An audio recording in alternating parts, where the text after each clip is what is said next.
Okay, so my tubing has gotten soft. I've checked it. So here's what we do with this. This is just an open-ended tube. So the first thing you want to do is get your clips. You can open them like this, and then of course they just snap closed. So I'm going to open both of them, and I'm going to take my tubing and I'm going to fold over the end a couple of times so that it won't leak.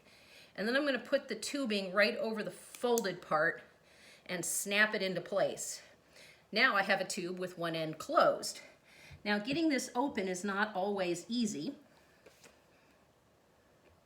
Sometimes you have to sort of squish it back and forth a little until it opens. There it goes. And every time I try to video myself doing this, I make a mistake of dropping it like 7 times. Sometimes it helps to get it open if you put a little bit of water in. All right, so there we go. I've got my tube open. Now I want to put my pink solution in there. Not all of it. I want to save a little bit in the fridge, so next week, Monday night, I can compare how it went. So, get some of my pink stuff. Put my pink stuff in the tube. Put more pink stuff in the tube. And leave a little bit of pink stuff still in the bottle. Now, notice I didn't fill that very full. I only put a little in. It's not like one of those freezy pops.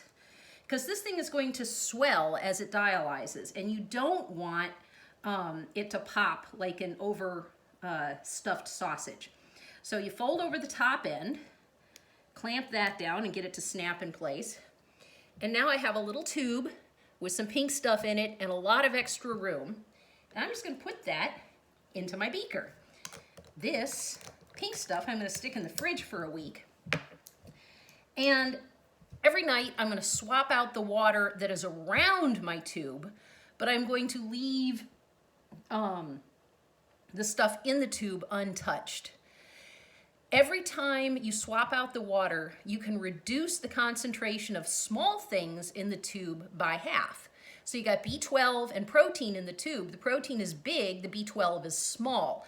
So the pink is going to come out of the tube and leave the water looking a little bit less pink every time you change it. So by the end of the week, your tube is going to look fairly clear. The surrounding water is going to look fairly clear. And I'll show you what you do then in the next video. Stay tuned.